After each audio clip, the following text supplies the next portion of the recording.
प्राप्ति हुई, लेकिन एक नॉमिनल रूप से हुआ, वो कोरम पूरा हुआ।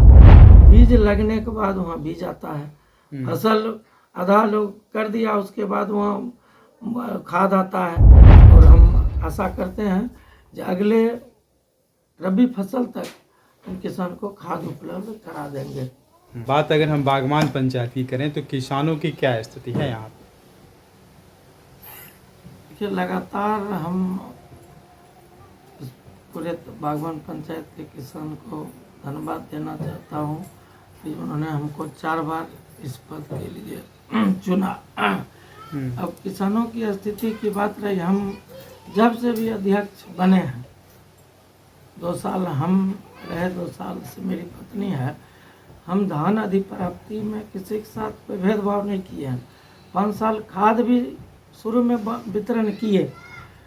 इस तरह जो भी किसान के लिए सरकार के द्वारा इस संस्था में जो भी आता है, हमारे प्रयास रहता है, कोशिश करते हैं कि हम किसान को हर अति से लाभान्वित करें। लेकिन सरकार की योजना है, आज मान लीजिए बहुत 22 की योजना आ चुकी है, केंद्र सरकार के कृषि मंत्री, सहकारिता मंत्री दिए हैं, लेकिन उसको ज़मीन पर आने में समय लगेगा।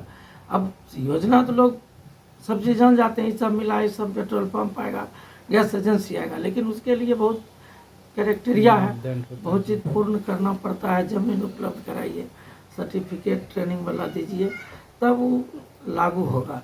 तो हम लोग प्रयास में है लगातार, जो भी सुविधा, जो भी लाभ सरकार के द्वारा किसान को आता है, हम हर संभव प्रयास करते हैं जो उन तक पहुंचाने का काम किए हैं और करते रहेंगे।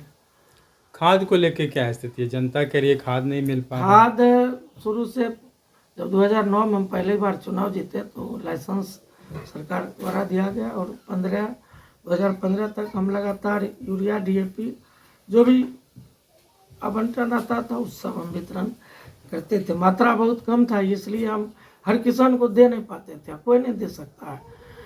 और रही बात 2016 के बाद कुछ रूल बदल गया लाइसेंस का, लाइसेंस अभी तक रेनुअल नहीं हो सका।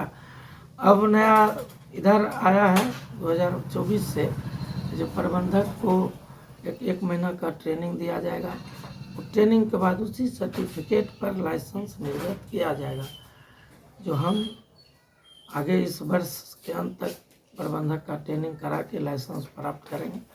और हम आशा करते हैं कि अगले रबी फसल तक हम किसान को खाद उपलब्ध करा देंगे।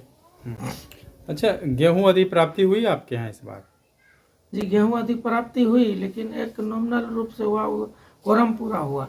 गेहूं का रेट बाज़ार में सरकार के रेट से ज़्यादा था, फिर भी हम लोगों ने अपने पैक्स के क्राइटेरिया को फुलफिल करने के लिए 10 क्विंटल गेहूं खरीद किया है।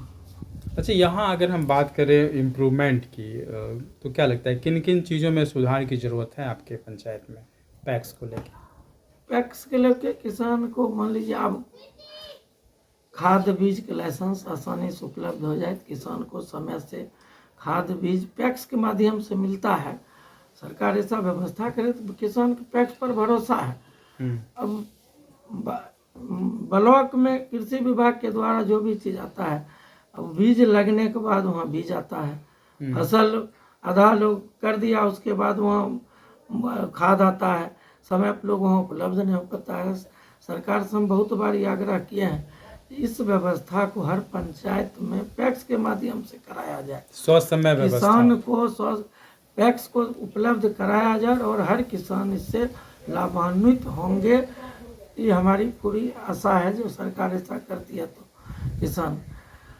केसीसी जीएलजी लोन है हमारे पैक्स में, पैक्स के माध्यम से मिलता है, जो 25,000 का लोन है। हमने 2018 में शुरू किया था, लॉकडाउन के चलते कुछ लोन जो है सो ऋणदारी जो महिला जो थी समूह, मेरा थोड़ा फंस गया लोन, लेकिन वो अभी भी है, जो 25,000 रुपया में उसको तुरंत मिल जाता है, 15 दिन पर उसको जमा करना है। केसीसी लोन हम लोग धीरे धीरे बढ़ा रहे हैं। जब हम पैक्स चालू किए थे 30 आदमी का लोन था, अभी लगभग 200 आदमी KCC हम लोग यहाँ तक लाए हैं। आपने। चलिए, किसानों के लिए क्या संदेश देंगे आप? अपने किसान के लिए क्या मैसेज है? किसान के लिए मैसेज है, जो हमारे किसान भाई खासकर मेरे पंचायत के बहुत मेहनती हैं और किसान भाई हमारे साथ हैं। हम जब तक हैं उनका वो अपने विकास में उत्तरोत्तर लगे रहें, अपने खेती बाड़ी में सरकार के से जो मिल रहा है अपने तरफ से खेती बाड़ी अच्छा से करें और हमसे जहाँ तक होगा हम हर सुविधा दिलाने के लिए उनको तैयार हैं।